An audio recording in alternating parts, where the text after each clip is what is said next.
get it rolling on the Krueger Show. Hope everybody's having a great day. It is September the 11th, 2024, which for some of us takes us back. But our thoughts and prayers, of course, go to the people who perished on this day years ago. But welcome to the Krueger Show. And, of course, we're brought to you by Pig and a Pickle, the best barbecue in all of Northern California.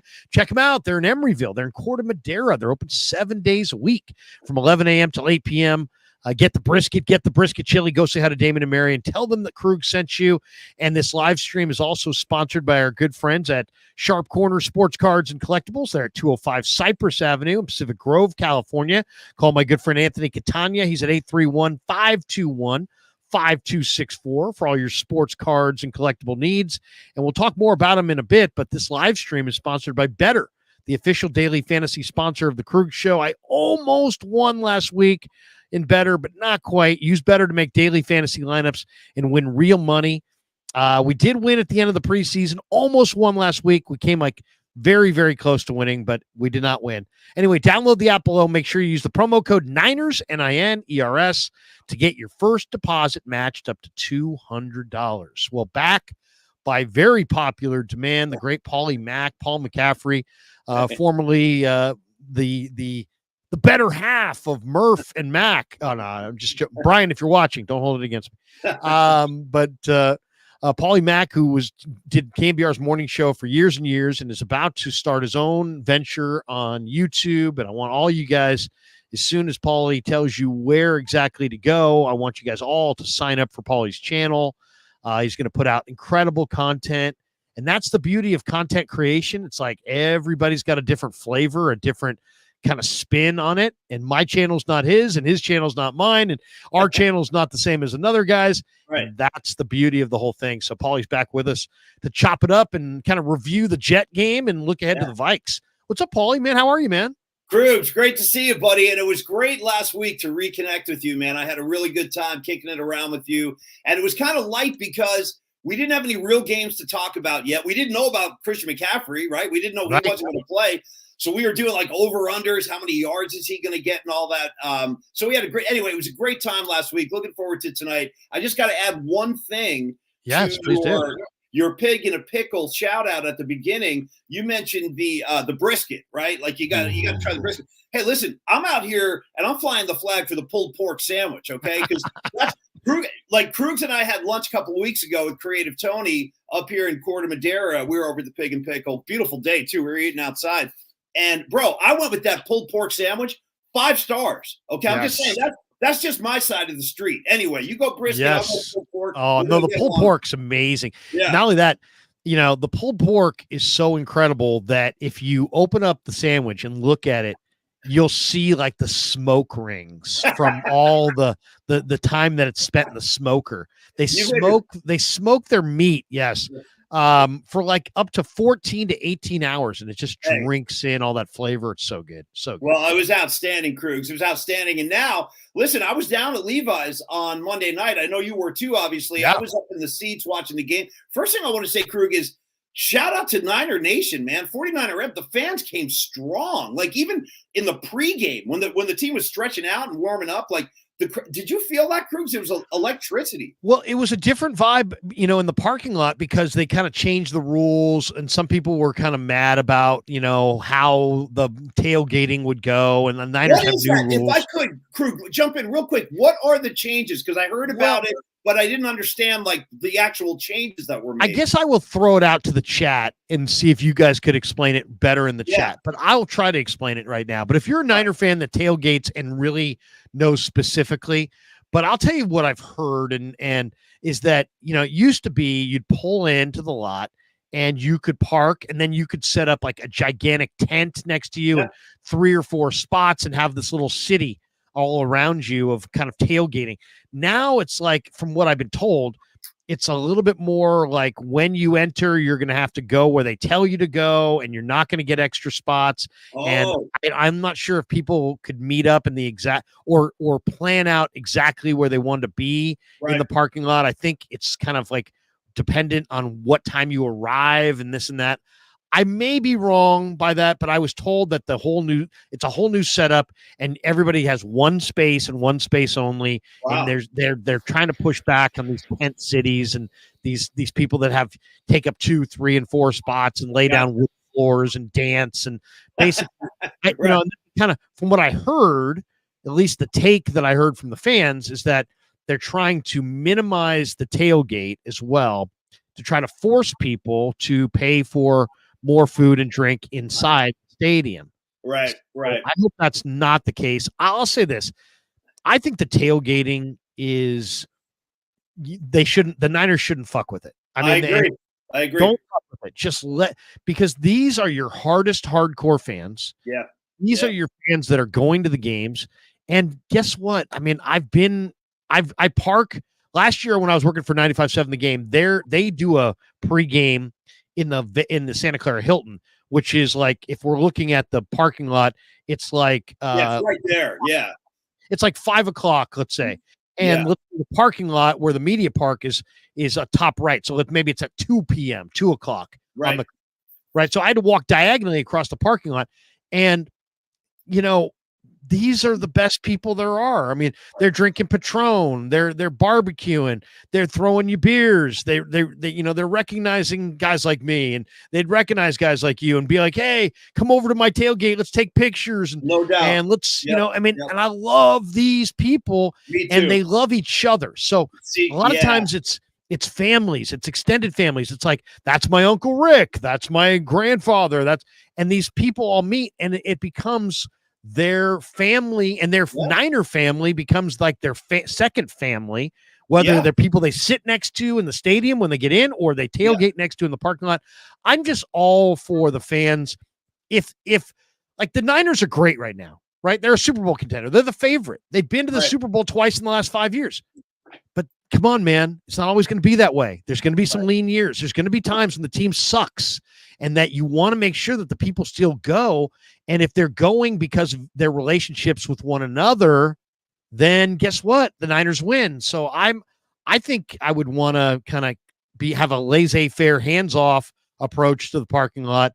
Kind of, maybe have some regulations, but for the most part, kind of let people go where they want to go and do what they want to do, because it's very popular, and the people who are doing it love it. And Cruz, the other thing is, you got to remember, and I know you already know this, but as a reminder that some of the folks watching, like, a lot of these tailgates, they go back decades. Like you said, like, there are little communities that sprout up outside the state, and it goes all the way back to Candlestick. Like, when I was a season ticket holder at Candlestick, I would park essentially in the same spot every Sunday, and the people around me would be the same people every Sunday. Like, for example, I had a neighbor in the parking lot that would come down from like the Mount Shasta area, and they would come all the way down for game days, and I would see them every day. It was the only time I would ever see him was at the Stick.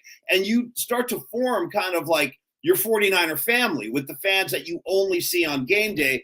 And to your point, you got to give the fans the freedom to park where they want to park. Like let that community, strengthen and grow and add more people to it. And again, you just got to remember, I would say this to the 49ers, the powers that be up in the front office making these decisions. You just got to remember, a lot of these parties, they go back many, many, many years. And this is like a ritual. It's almost like going to church, where it's like every Sunday, like, okay, here are my people. Like, I'm back home now. And I hate to see that disrupted. That's all. That's where I'm coming from. Exactly. And at the end of the day, I mean, what are we talking about? We're talking about gathering at a football game.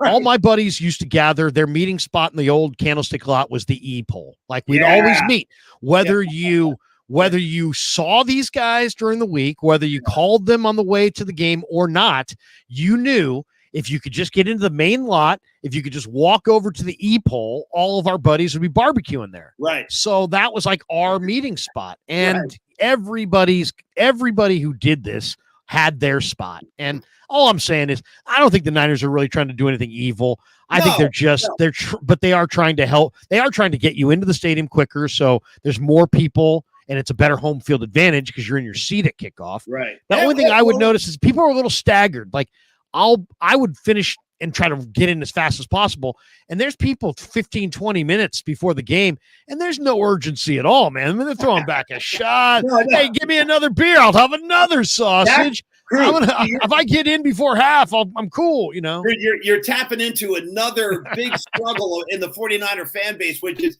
some of these tailgate parties are so damn good, you're reluctant to leave. It's like, I got 10 minutes till kick, but I got a steak on the grill. You know what I mean? It's like, You're right. Sometimes you don't want to leave, but no, I was in there early on Monday, and I got to my original point, man. I thought the crowd was particularly fired up, and it was great. Like, there were very, very few Jet fans that I saw, Larry. Sprinkled here and there, but by and large, my hat is off. I thought the fans were great. And also, speaking of great, bro, can we talk about Dominic Puni, my new favorite 49er? Holy cow, bro. This guy, talk about a tough week one assignment. Dude, welcome to the NFL. Just guard Quinn Williams, no problem. And we're going to mix in some Kinlaw. This dude held his own, man. He did a great job, Kruegs. Oh, I loved it. In fact, why don't we start right there? Puni is a favorite of mine, right? Dude. He's a favorite of mine. Yeah. Let me play you exactly a minute of Puni. Here's Puni after the game. Right. So I go into the locker room. The place is totally empty, right? Yeah. Totally empty. Nobody's in there. Dom's at his locker. I go up to him. Nice. And we have a great little conversation. And this is the last minute of it before I got chased out. Here we go. Dom Puni. Nice. For the Niners right guard. Great kid. Is there a play that you're thinking about when you watch this film again with the guys? Is there a play that you're thinking about, either good or bad, that you're thinking? Yeah. I think my best play was the one that got called back. It was a touchdown, Jordan Mason. I had a reach block, and I got him on the ground. And I started celebrating, but it was a flag. So it came back. But we scored that same drive. So my best play was a penalty. Is there a play that you said, man, I wish I had that one back? Yes. There was a few, 4 or 5 of them, actually. But there was a play. We ran wide zone to the right. Linebacker came in my gap, and I fell down. I'll put it that way. Yeah. But that was kind of like a welcome to the league moment right there. Like, he hit me pretty hard. So, yeah, that's definitely a bad bet. Couple last ones. Mason was fantastic tonight, man. You've been blocking for him all summer. What do you think of Mason? He ain't surprised me at all. He's been doing this all camp. So just the fact that he would come out here and show it in front on the big stage, I couldn't be happier for him. He's a great dude to be around, and obviously hell would do the block for us. So I'm real happy for him. Congrats on the win, bro. Thank you. Night. Appreciate it. Appreciate you. So, dude, there you go, big Dom Puni. Wow. And you heard the Corey Rush in the background. It's like, that's last one, Krug. We got to roll. We got to roll. Yeah.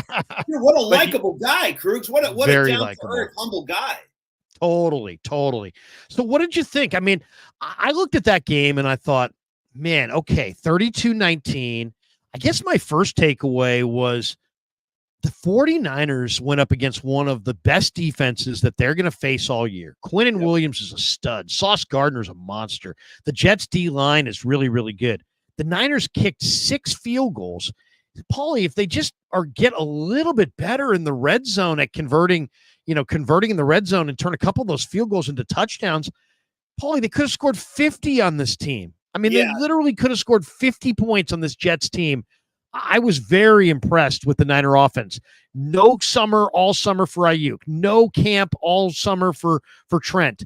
A CMC sitting it out. Your backup running backs in there. You're going up against a great defense.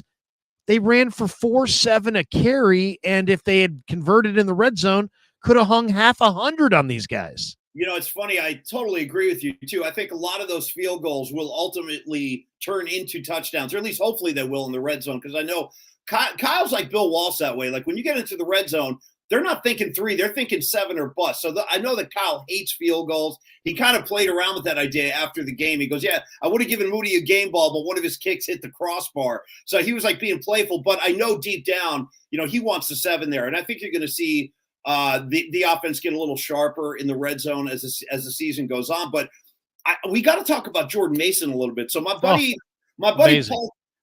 Paul Tonelli, a mutual friend of ours from the Lamont and Tonelli show, he and I, for the last, I'd say 2 seasons, have kind of been like the cult fan base for JP Mason, because we just like his style. Like, a lot of times he gets cleanup duty late in the fourth quarter, or they bring him in for some short yardage, some smash mouth stuff. But this kid really showed everybody what he's capable of. He can carry the load if need be. if CMC can't go, I feel pretty good about having Mason in there. And really, to me, it was like his coming out party because the whole country got to see what kind of runner he is, Krueger. And I like his style. I like that he's hard-nosed, smash mouth, right up the gut, and he's got a nose for finding lanes. Like he found the lanes all night. Well, it's amazing too. If I took one hit that guy took, I'd be in traction for like 6 months. You wouldn't be able to see me. I'd be drinking out of a straw. Bring me some ice chips. Yeah, exactly. This guy, Shanahan, said that the trainers didn't say anything to him, that Mason hasn't said anything to him, that he's good to go. He's good to go in week 2. He's a full go. He's not on the injured list. I mean, wow. That's all I got to say. And he sure took a lot of hits, but man, he's a big physical kid who runs hard. And Kev and I have CMC in our fantasy team where we have a co-fantasy team, and we're trying to trade CMC in our fantasy league because Kev was like, "Do you think he's going to bounce back, Dad, and have a big year?" And I'm like, I don't know, man. I think he's risky because if you play him, he could blow out the rupture of the Achilles and be gone. Who knows how many games he's got in that Achilles? And then if you were asking me, like, you need him in the playoffs, so it's like I think I would try. I mean, this sounds like a weird game plan, but how about try to win every week without him until you start to lose, and then start considering bringing him back? How about just you win, just keep rolling without him? And if Mason can't do it, go with Keyshawn Vaughn. And if Keyshawn Vaughn can't do it, see if you can pick somebody else up. Because I would like to delay and use McCaffrey as little as possible. Because I think the games I really want him for are the playoffs. What do you think? I actually agree with what you just said. I would lean towards being more cautious at this point in the season because of the nature of his injury. Like anytime I hear the word Achilles, I get very, very nervous because we've seen what can happen with an Achilles injury. I mean, it can end careers. So given that it's week 2, we're going into week 2, given that they look so good on the ground without him, I agree with you, Krueger. I would rather bubble wrap his ass now and then make sure he's healthy when he's really ready to go. And, the other thing too, when we go back to Mason and talk about how effective he was, I feel like I also want to shout out 2 guys, Krueger, because I was watching these guys a lot in the rushing game. Juszczyk and Kittle were blocking their asses off. Like those guys, like that's what I love about George Kittle. He is as good as really any tight end in the league when he's got the ball in his hands, but he does the heavy lifting and the dirty work, that the stuff that's not going to get you on ESPN. He did the blocking that Kittle executed was outstanding. And same for Juszczyk. And that being said, Krueger, what are your thoughts about Deebo Samuel kind of subbing as a running back? Because I like Deebo with the ball in his hands, like on a sweep. I like Deebo with the ball in his hands on a reverse. But what did you think when he was like lined up formally in the backfield? Like, what are your thoughts about that? I love it, but it's not. I love it, but it's not sustainable. I mean, and it puts him in harm's way, and it's a temporary thing. And I think Deebo, publicly, I think him and Shanahan have an agreement. Shanahan's going to only use Deebo as a runner from time to time or when he's in a tough spot and he needs him. Yeah. And Deebo is going to, be available to run and not say, hey, I won't be a runner.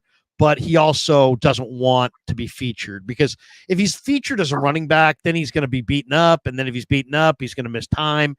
Right. It makes no sense to extend a guy at wide receiver money, which is even a higher rate than running back money. Yeah. And then use him like a running back. It's like having it's like Gary Radnich driving a Bentley and then you see him off-roading it. It's like he's not going to be off-roading the Bentley. Bro, I wish you would. I'd love to see that. I'd pay money to see Gary off-roading in the Bentley. And by the way, shout out to Gary, man. He was like one of the original just gangsters of San Francisco sports radio. Like I think about guys like him, Barbieri, like Larry, seriously, those guys were true legends. And I miss Gary. I do. I miss listening to him, man. Oh man. I can do impersonations of both of them. I'll start with Gary first. Yeah. Go ahead. No. Come on. Larry, Say, he come on.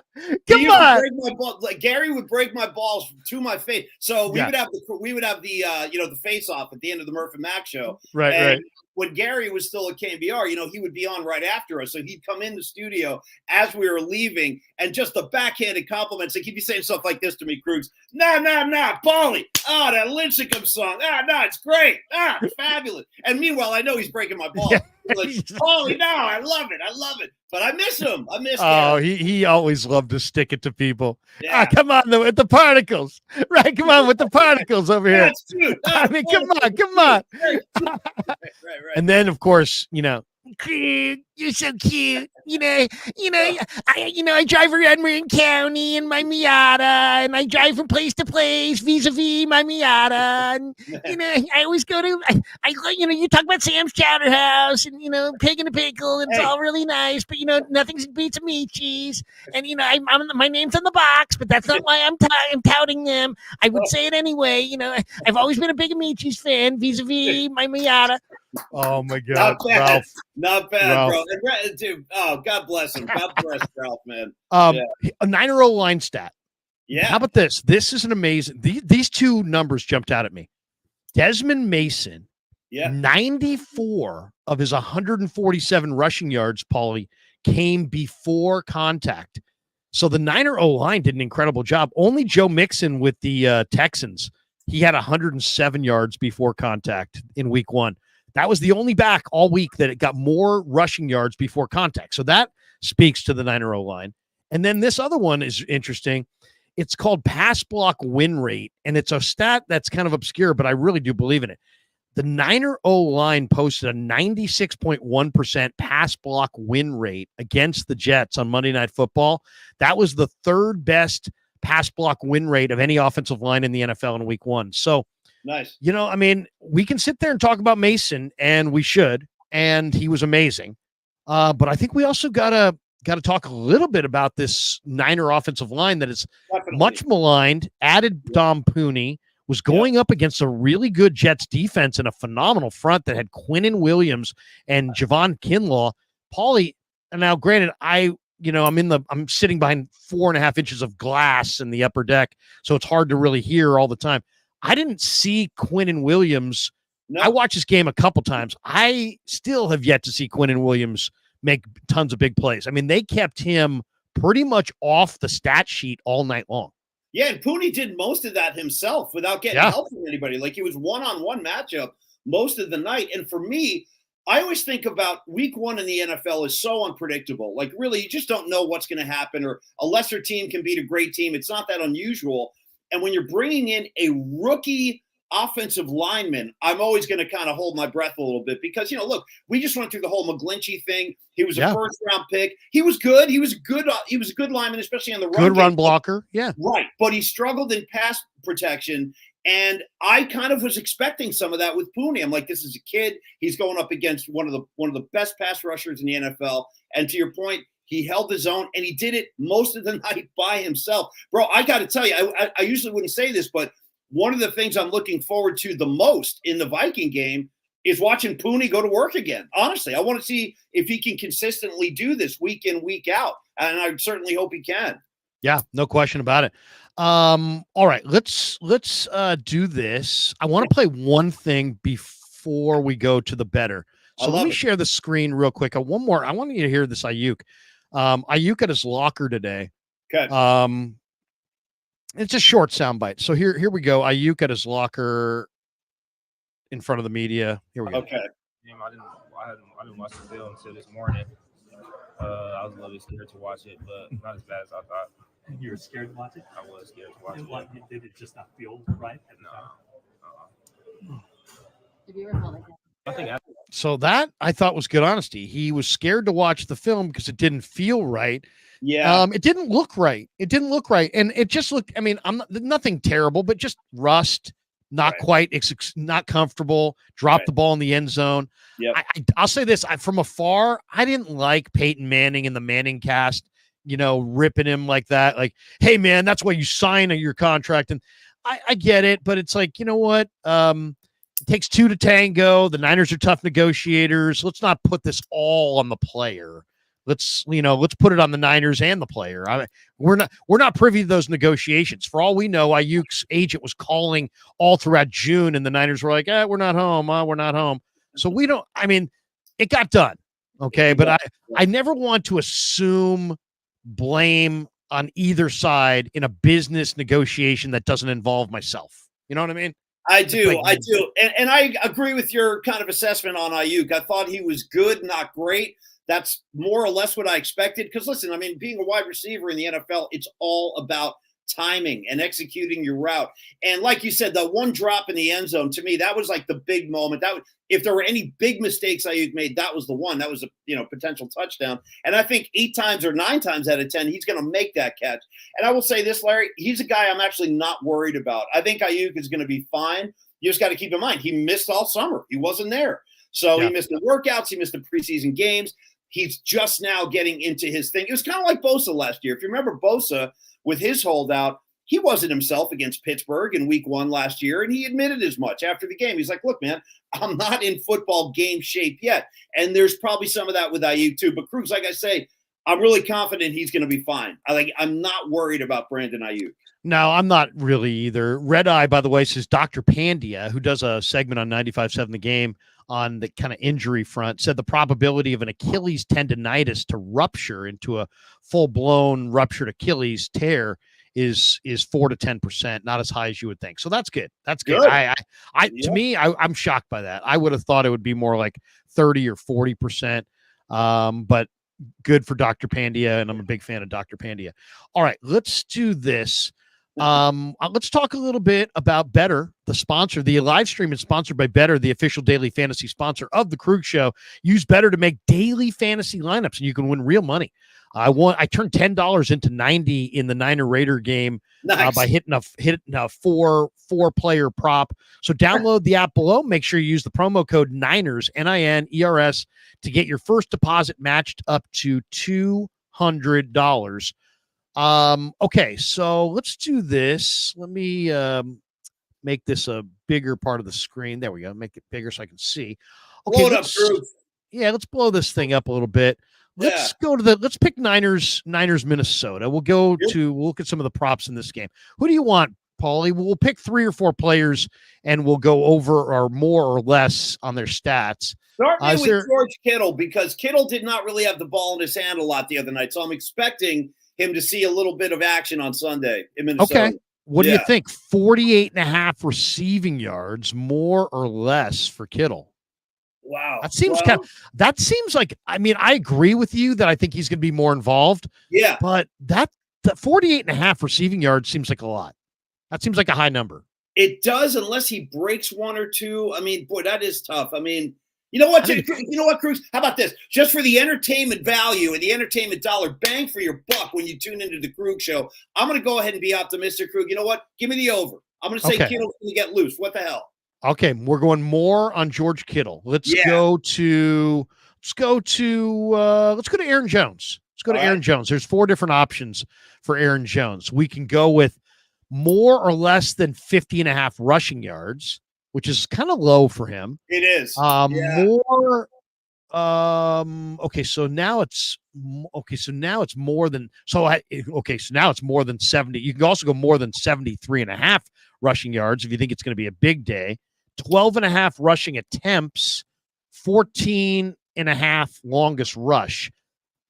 I kind of like him to bust a 15-yard run at some point. This guy busted a big one in the playoff game. You saw that. Now, granted, it was in Green Bay, but this is a pretty good offensive line he's running behind. Are you telling me in the entire game they don't give up one 15-yard run to Aaron Jones, who's really the only back that Minnesota has? I like more, even though that's I guess going against the Niners a little bit, but I would say he's going to have a 15-yard run. Yeah, that's totally reasonable. You know what? I actually like him getting more. If I got this right, I like him getting more than 12.5 carries. I do too. Let's go with more on both. Let's go with more rushing attempts, 12.5. Nice.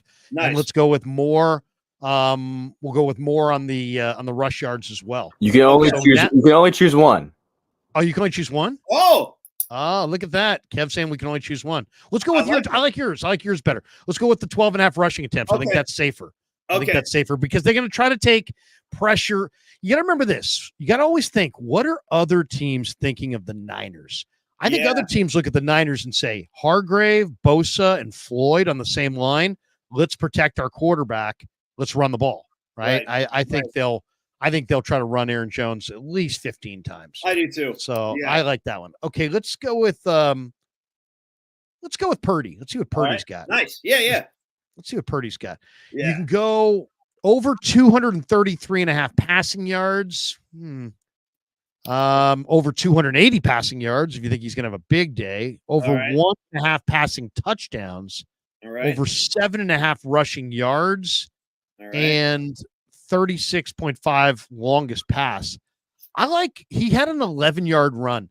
Dude, I get the feeling that he is the kind of quarterback who, if you give him a lane this year, and we saw it I would say, Paulie, we saw it from December on last year. Yeah. If you give Brock Purdy a lane, he's not a runner like a Lamar, but he's more like a runner like Mahomes. If you give Mahomes a lane, he'll take it. And if you give Brock Purdy a lane, once or twice a game, he's going to take it. He had 11-yard run against the Jets. Yeah. I think he's got, maybe 3 carries for 15 yards in him for sure. So I'm going to say over 7.5 rushing yards. I 100% agree on that one, Krueger, 100%. And I think it speaks to Brock Purdy's football IQ and his comfort on the field. He's getting smarter. He's not, fazed by anything he sees on the field. And you're right. He saw that lane the other night. It was a nice game. He moved the chains, man. Yeah. All right. Should we go with the 3? Let's do that. Let's bet. We're going to win 5 times. So let's go. We'll bet $10 to win 50. All right. I'm in. Nice. Let's do it. We're in. We're set. I like Let's check out our entry after we submit. Okay. Yeah. Can we check out our entry one more time? Here it is. Beautiful. The entry we have. Wait a second. There it is. So we have George Kittle. More than 48.5 receiving yards. That's a stretch, but I'm looking to be optimistic, Krueger. No, I think that's good. And he's not an every week guy. So this might be a good week for him. Aaron Jones to get at least 13 rush attempts. Yep. And I think it's going to be a close game. So I don't see the Niners blowing him out, especially the Niners haven't won there in their last 7 trips. They haven't won there since 1992. So I think it's going to be a very close game. So I think to have balance, I think Jones will probably have 15 carries. And then Purdy, all he's got to get is 8 rushing yards. If he one run for 12 yards and, like he had last week, and you're home. And he didn't really run last much. Did you just say the Niners haven't won in Minnesota since 92? Since Jerry and Steve in 92. Dude, I did not hear that stat. I remember that game. I think it was in 2009, I want to say, when Brett Favre was up there. Remember they beat us in the last second with that touchdown throw in the back of the end zone. There was also a loss to Christian Ponder. Do you remember that one where he found the tight end Rudolph in the back of the end zone? Like a week 1 or week 2. Yeah. Good call. Of course, last year, the 0 blitz by Steve Wilkes allowed Jordan Addison to score right before halftime. Yeah. Last year was a nightmare. Last year was one of the most frustrating 49er games to watch all year. Kirk Cousins looked like Joe Montana, Steve Young, all rolled into one. I mean, he was amazing in that game last year. Well, we got to put a stop to that. That's madness, dude. Not winning since 92. Enough is enough. Let's end that streak this Sunday, Krueger. Enough. No question. Back to the review from the Jet game. The other thing that stood out to me, Malik Collins. And, first of all, the first thing that stood out was Leonard Floyd. I mean, obviously Jordan Mason had a huge day, but Leonard Floyd opposite Bosa is awesome. Yeah. But now you've got, to me, the real thing that made me most excited about the game is that the Niners in the offseason added Malik Collins, Leonard Floyd, Jordan Elliott, Devondre Campbell, Rock Ya-Sin, and Isaac Yiadom. They added 6 veterans to their defense. Paulie, I thought all 6 of those guys played well. I do too. And most notably, Collins and Floyd up front. I think Collins is a clear upgrade on Armstead. And I love the way he's played the last couple games. And Floyd is in no doubt in my mind that Floyd is the best edge rusher they've had opposite Bosa since Shanahan has been the coach. Better than D Ford, better than those guys last year, better than whatever anybody they've had. Floyd's better. So two quick I love things, what I'm Drew. seeing in the front. No, me too, dude. And I'm loving Floyd also. And how weird is it too that Floyd got a sack against Rodgers on Monday, and he was also involved in the play last year when Rodgers blew out his Achilles. But on top of that, Krug, I hate to do this because, like, I'm not a big, the refs are in on it. I'm not a big conspiracy guy. However, I do want to just rationally ask you what your thoughts are, honestly, at this point about what they're doing to Nick Bosa, man. He is getting mauled on every snap. It's almost as if the refs have a entirely separate set of rules and regulations for Nick Bosa and what they will allow people opposite him to get away with. I mean, Krueger, you've seen the foot. Dude, somebody had him in a headlock the other night. He was in a freaking headlock. He spun into the tackle. The tackle had his arms all the way around Bosa. Choking him out. Yeah. I mean, I thought I was watching, a senior prom slow dance. We've what the heck? This. I mean, get a room. Well, what the hell? Can they? I don't know what can be done about this. Probably nothing. But I mean, we saw it in the Super Bowl for 4 quarters where he was essentially held on every snap, and I saw it again on Monday. I know. And he never complains. To his credit, he never complains. He can leave that to me. I'll complain for him. But Krugs, I don't know. It's getting pretty out of control at this point. I asked him going into the Super Bowl. Nice. I said, what? I said, hey, Nick, when you watch the Kansas City offensive tackles on film, what stands out to you? And you know what he said in total Bosa fashion? Yeah. He's like, well, they hold a lot. They hold a lot. That's all he said. Right. He's like, well, they hold a lot. And he was right. But here's the thing. If we're supposed to be okay with offensive tackles just wrapping up star defensive ends, that's what I'm saying. Why pay a star defensive end? Right. If we're going to allow offensive tackles to bear hug them, why bother paying those guys? I mean, this is something that really is bothersome because I really feel like the Niners, it's like they picked the wrong Super Bowl. They didn't get any calls in that 54 Super Bowl. Then the next year, the Chiefs had the injured tackles and Philly beat them or whatever, or maybe 2 years later, Philly beat them. Right. Or who was it? No, Tampa beat Kansas City. And Tampa was jailbreak on Mahomes, right? Because suddenly their defense was getting calls and Kansas City lost their tackles, so they had injured tackles in that game. And then this last game, it's like you're looking at 2 of the most heavily penalized offensive tackles in the entire league. They held Nick Bosa constantly in the Super Bowl. And Trent Williams got more penalties than their 2 offensive tackles combined in that game. I mean, very frustrating. Very frustrating. I think it's a bad look for the league. And like you said, I mean, that's one thing about the NBA. I think they're really good at making sure that their star players can showcase all their talents. They make sure those guys are going to get a couple of calls here and there. But in the NFL, too, like you said at the beginning of this, Larry, Nick Bosa might be the best pass rusher in the entire NFL, and we're not getting to see him work to the fullest of his extent because he's not being physically allowed to. And I just wish the league would do something, man. I don't know. That's all. I'm just frustrated. I know it's only week 1, but I saw it all night long, Krugs, and it drove me nuts. Couple last thoughts on the Jets before we go to move ahead to the Vikings. Brock Purdy, was he spectacular in the Monday night game? No. But you know what? I'll say this. We talk about so many different aspects of playing quarterback. You know what's the most underrated aspect of really good quarterback play? Not fucking it up. And that's all he did on Monday night. His deep ball, he threw the deep ball with accuracy. Yep. He played turnover-free football, pretty much mistake-free football. Very smart. Was he spectacular? No, but he was on time. He made plays. He made enough plays. He took care of the football. I kind of feel like Brock Purdy, as time goes on, is going to take better care of the football. I think that might be the only negative in his game is that he turns the ball over a little bit too much, a little bit too many interceptions. If he can minimize that, I think this guy is absolutely a top 5 quarterback in the NFL. If he can just dial his turnovers back a little bit. You know, it's crazy, Cruz. I was looking at some Brock Purdy numbers, and he's such a young player in the grand scheme of things. He's 18-4. He's beaten Aaron Rodgers. He's beaten Tom Brady. I mean, he's passed almost every single test the NFL has put in front of him, or what Kyle has asked him to do. And like you said, he just plays a smart game. I mean, 95% of the decisions he makes are very smart decisions.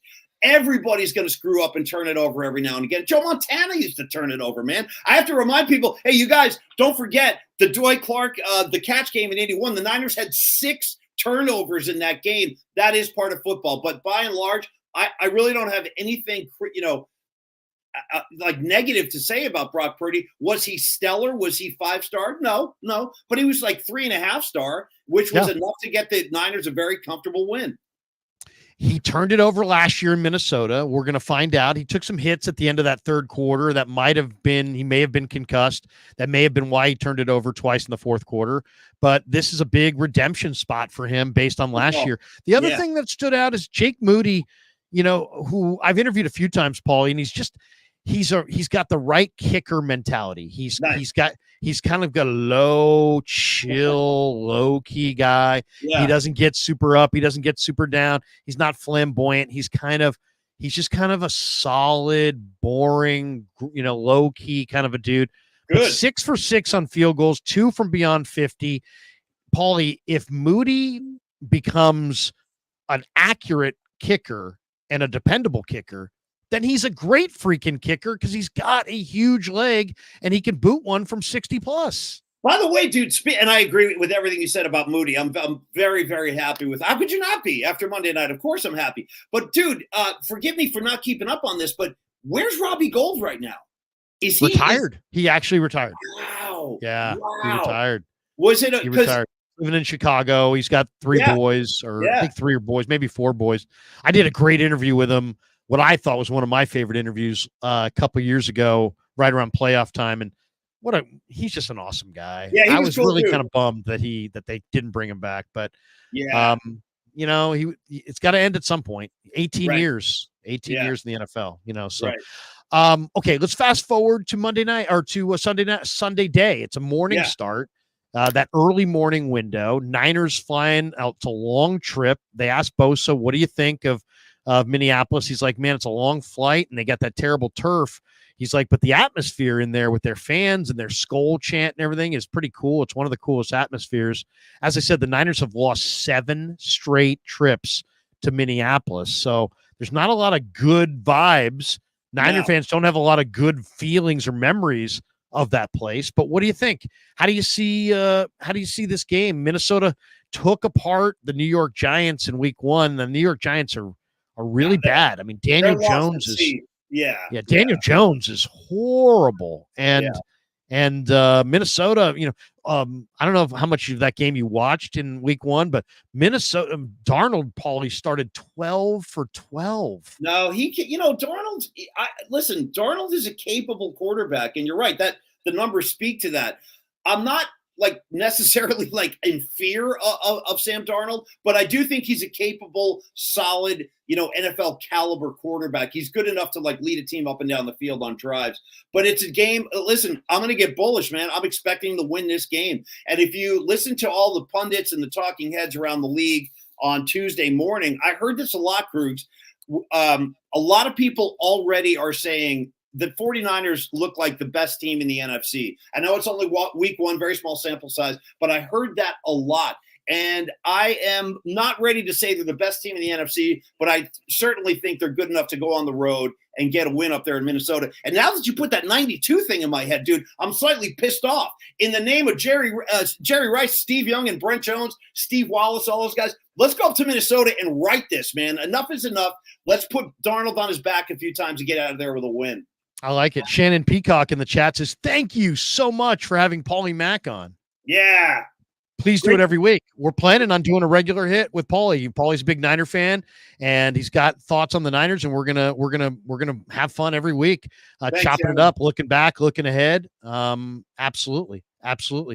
Paulie's outstanding. We got this one from Charlie O'Farty. I'm not sure if that, or Cheeks O'Farty. He says something tells me Cheeks O'Farty might be a contrived name. That's my boy. But he says Robbie Gould is working on his short game. Hey, fair enough, man. Fair enough, Cheeks. You be good. Yeah. Cheeks O'Farty comes back with this one. Robbie Gould is busy counting money. Thank you. Hey, you know what though, Cheeks? I can't blame him. If I was in his shoes, I'd be doing the same thing. Cheers to Cheeks. Yeah, Cheeks. By the way, has anybody ever mentioned that the Vikings skull chant is also the sign for safety? I mean, isn't that basically no? This whole the skull chant. I mean, hey, do you understand it? I mean, no. I don't either. I'll take it a step farther. Growing up, I don't know. I don't know much about the Icelandic people. No. Yeah, like the whole Nordic thing. Yeah, I'm in the dark the Nordic. Yeah, exactly. But I got to say, Cruz, Brian Murphy and I used to talk about this a lot, and I bet you, I'm willing to wager a guess that you're going to be with us on this, which was when we grew up as kids. Before Montana came to town, before the Niners got good, the Niners were pretty miserable. When I first started going to games in the 70s as a kid. Right. So Murph and I used to always root for the Vikings in the playoffs back then, with Brent Tarkington and Sammy White, Chuck Foreman, because they would always play the Rams. They would always play the Cowboys. And we were never going to root for those teams. So were you like that, Krug? Were you one of us, rooting for the Vikes? Oh, well, not only that, because a lot of those games were outdoors. Yeah. And then in my second stint at KMBR with Ratty, we had Fran Tarkenton on every Friday. He was great. And Fran Tarkenton was awesome. I mean, Fran Tarkenton was a great interview. I love talking to Fran. Yeah. I when I was a little kid going to Stewart Hall and recess and lunchtime, some kids would pretend to be Bradshaw, because nobody ever pretended to be a Niner in the 70s. No, the Niners, nobody ever said, "Hey, I'm DeBerg." If you said you were DeBerg, you couldn't play. You wouldn't even see Niner jackets, jerseys, nothing. Nothing. Yeah. I can remember going to church, and I thought church was a place on Sunday that people went to get rid of their Niner tickets, because people would literally come up to my parents in the parking lot. Hey, I've got 2 extra for the game today. You want them? I'm not using them. We're not going. It's Falcons Niners. No, we don't need them. We're good. No, we don't need them. We're good. 80 from 1981 on, nobody ever offered us tickets ever again. No. It was never again.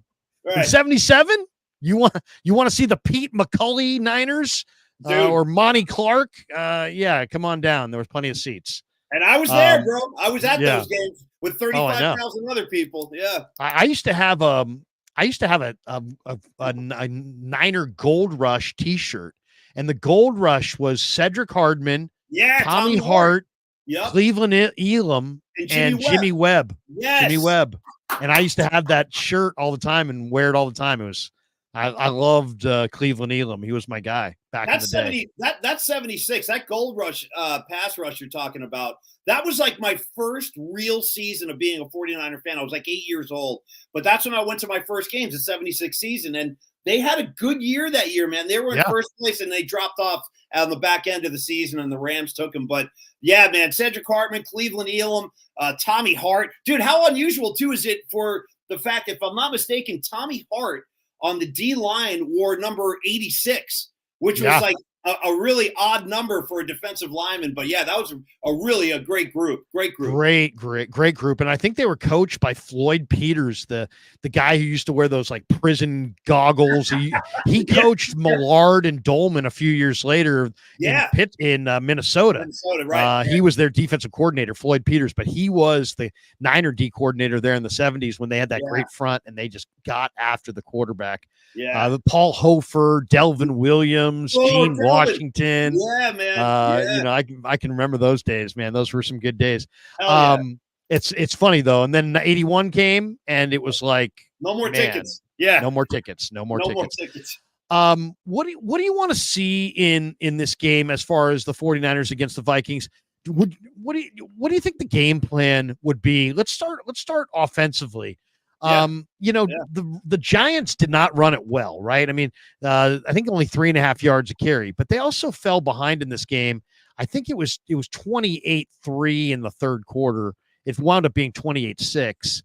Obviously, the Niners are a much better team than the New York Giants. Purdy's better than Daniel Jones. J.P. Mason's probably better than Devin Singletary, and the Niner O-line's better than the Giant O-line. Do you want to see another heavy dose? I mean, I don't know if you know this, Paulie, but the carries that that JP Mason got in week 1 were the most carries by a 49er running back in the Shanahan era. That's incredible. Shanahan's never had a game where he handed the ball to one running back 28 times. No, I was surprised. I was surprised by the amount of touches he got. I mean, he was so good throughout the night, and they just kept feeding him. They kept feeding him, and he kept answering the bell. He was getting positive yardage all night. So I think we'll see another pretty healthy dose of him. I think they'll mix Deebo in a little bit more, like we saw last week. But what I would like to see, Larry, to answer your original question, personally, I would like to see more heat on the quarterback.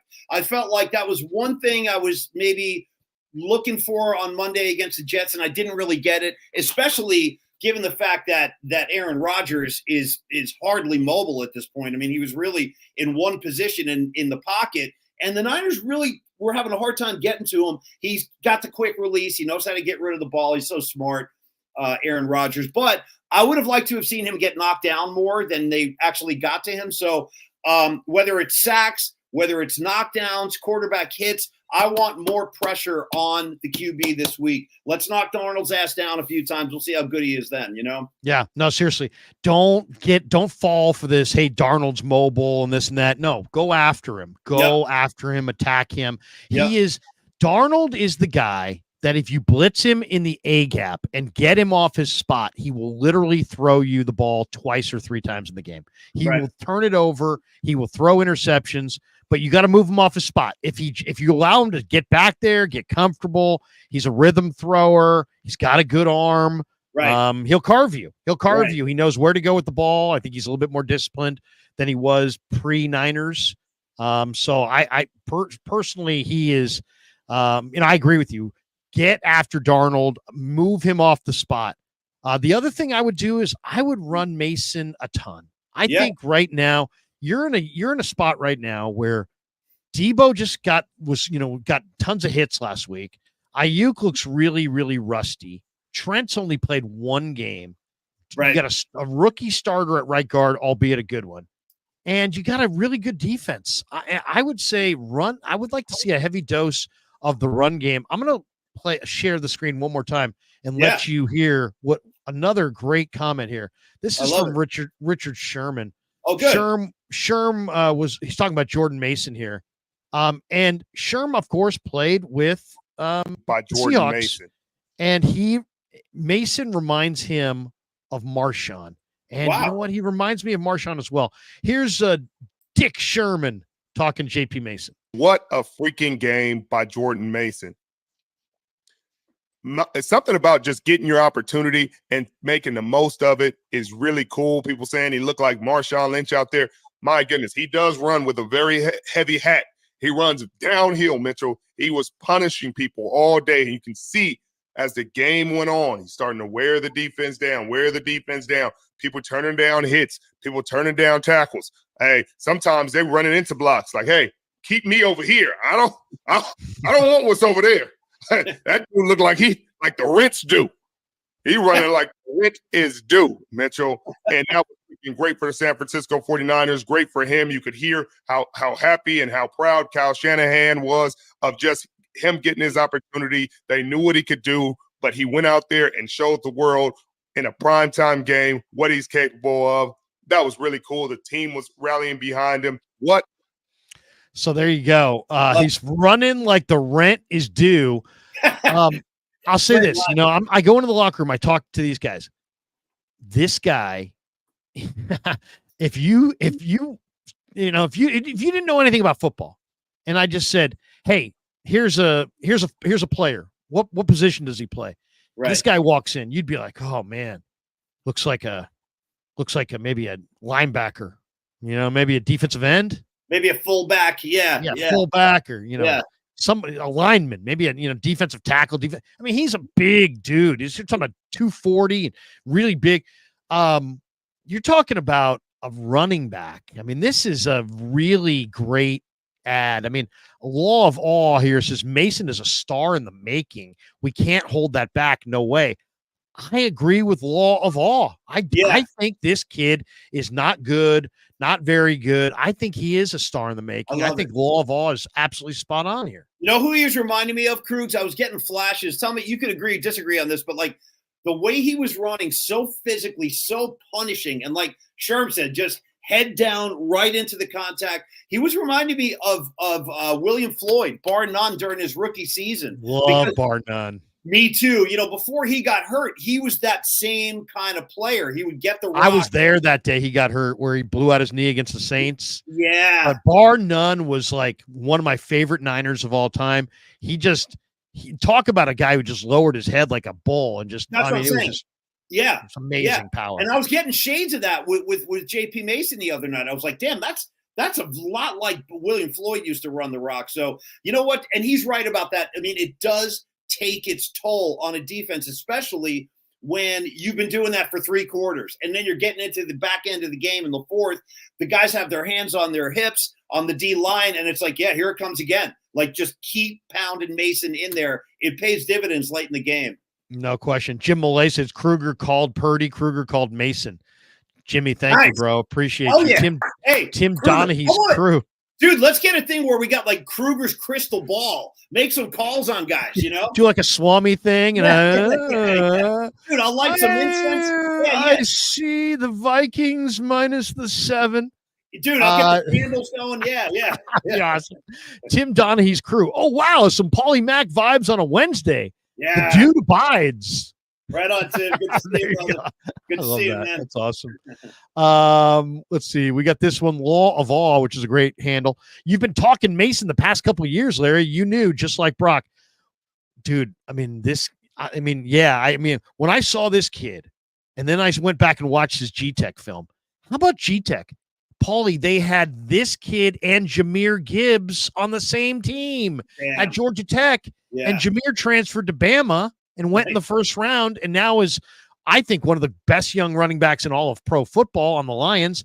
And you got this kid Mason, and I'm telling you, he's monster. The only disappointing thing from Monday night was that somebody on the Niners obviously told him that he shouldn't have said to Lisa Salters that they told him on Friday that he was going to play. Yeah. And so he came to the podium super bummed and pissed and frustrated. And that is not what, and I tried to lift him up, man. Good.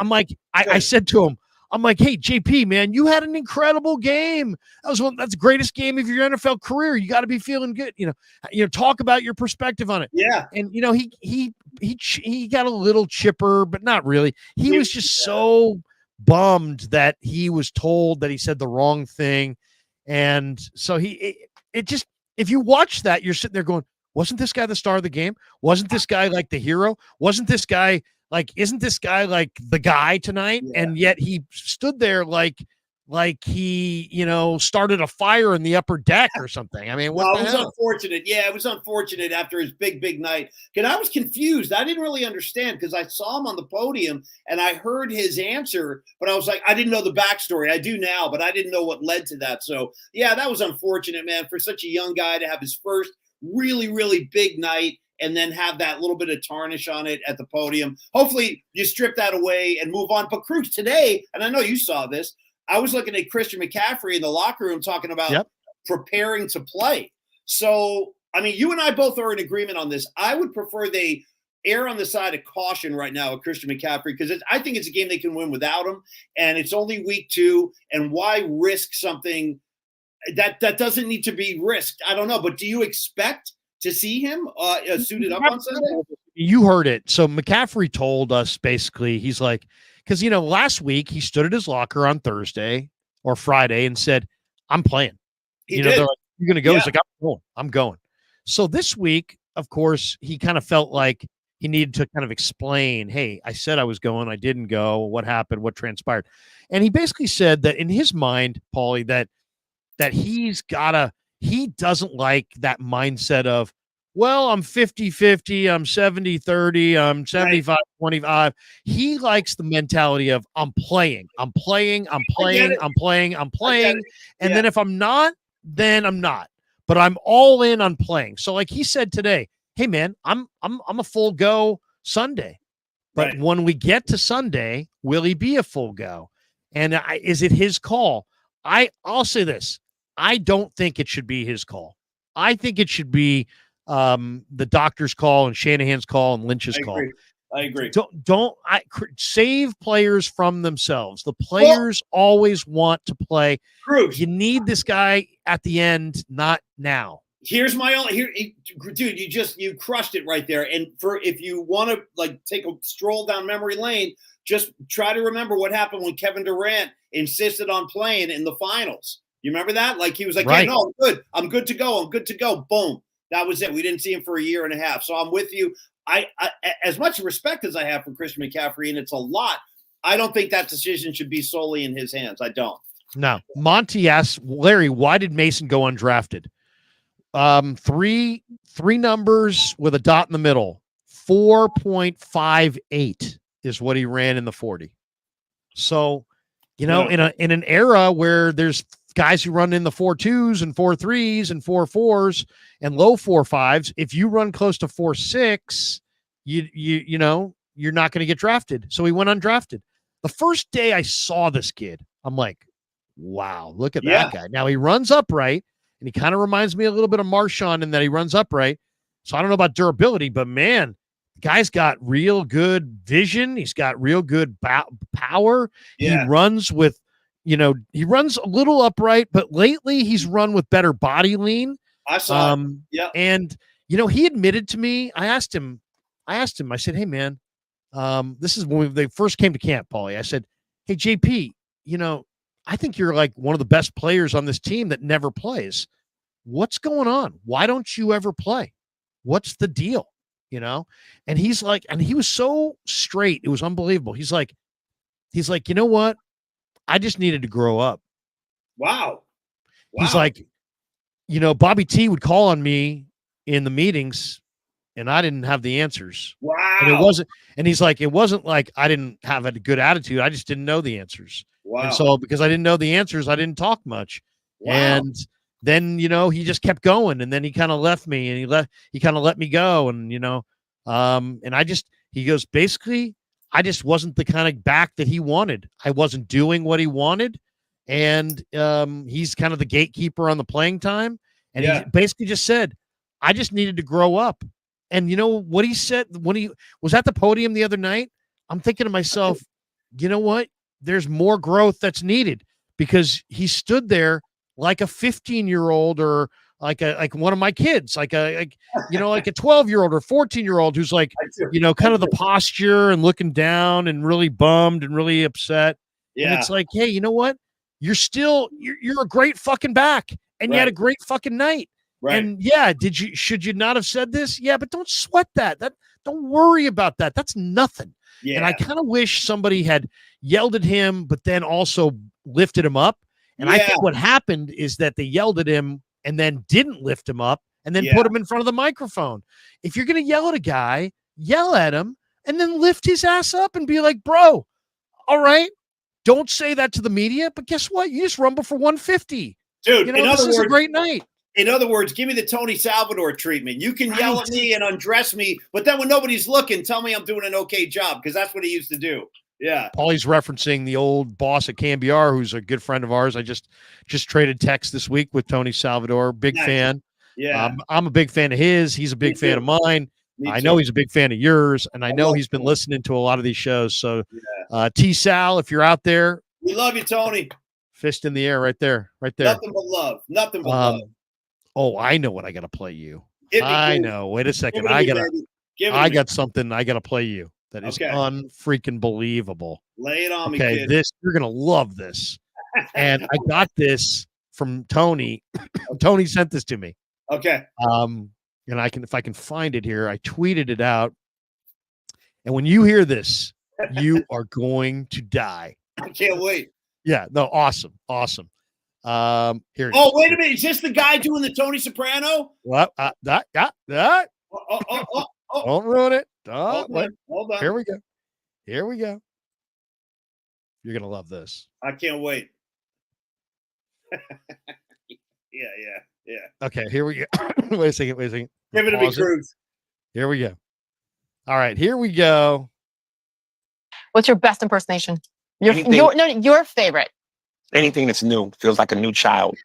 But I love Tony Soprano because one, it's a white guy, Italian, and nobody expects you to do that. Ask me a question.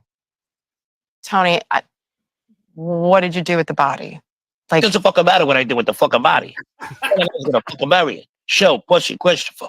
They know their fucking position. I'm from the king of New Jersey. I run a fucking underboards. Uncle Junior Johnny fucking Jack. Man, you can bury it behind a fucking bottom big. It doesn't matter. It goes wherever the fucking saying goes. Oh my God. Like, I'm watching your mouth when you do it. Is that the key? Like, yeah, like I said, notes. Tony is ish. Talk about my sister Janish. Nice. Johnny fucking Jack. You gotta have that metal with AJ. We go down to Subios, Audio, fucking Bukas. He's got the better guy with the good fucking gravy. that's a different language you just spoke. Yeah. That's literally a different language. Yeah. So good. Yeah. Oh, how good is that? How good is that? It's the best Tony Soprano I've ever heard. The body goes where I say it goes. Doesn't matter where the fuck it goes. It goes wherever the fuck I say it goes. Dude, bravo. Was that incredible? Unbelievable. And I've seen a lot of Tony Soprano impersonations out there. I've never been good enough to do one, but that guy, dude, that was amazing. I'm talking about Christopher Meadow and AJ. He's talking about the gravy at the end. Bucco, yeah, the gravy. I stumbled onto The Sopranos on the first episode on HBO. Stumbled onto it at a buddy's house, and then I'm like, dude, this was one of the greatest shows I've ever seen. I'm back here next. I think it was a Thursday night. I thought it was Thursday nights. Yeah. He's like, or maybe Sunday nights. He's like, I'll be back here next week for the next edition of The Sopranos. I watched. Me and my buddy watched all of them together. Dude, go ahead. I'm still watching them. Like I watch them on rerun. I still watch them. It's the best. It's the best. Nothing's better than Tony's mom. Oh, dude. Oh my God. Run away. Go ahead. Run away. Yeah. She was just so, I mean, she's just so negative. She was so negative. So there's a new documentary on HBO right now. It just premiered on Saturday night. And it's a documentary about David Chase, the creator of The Sopranos. And it's excellent. I watched it. And that's when Tony Salvador texted me. He's like, yeah, you got to watch this documentary. And I said, it's on Netflix? No, it's on HBO. It's on HBO. But okay, I'll go look for that. So the character that you're talking about, Tony Soprano's mother on the show, ready for this, Krug? David Chase said that was based on his own mother. He said most of that, Yep. He said most of that stuff is real. Most of that stuff really happened with the mother. And that was his own mom in real life. That's how he wrote the character. How crazy is that? I love that show. I love that show. Yeah. Delta Dances, love you, Larry, but Larry, step up your internet game, dude. Get off that AT&T and get Xfinity. Oh, I have Xfinity. I have Xfinity. You know, some nights, hopefully the tech's been pretty good tonight, but some nights it hits, sometimes it doesn't. Sometimes I got to reboot it. You know, it's technology, but we're doing the best we can. It's out of our control. It's out of our control. That's right. We got a lot of people in the chat. Got almost 2,000 people hanging out in the room. Nice. Give me your prediction on what we're gonna see Sunday against the Vikings, Paulie. What do you think? Christian McCaffrey, I don't know if he's going to go or not. My guess is he won't, but what do you expect to see Sunday? Well, I agree with you. I expect and kind of hope that we don't see CMC, not yet anyway. I'd rather him be a little healthier.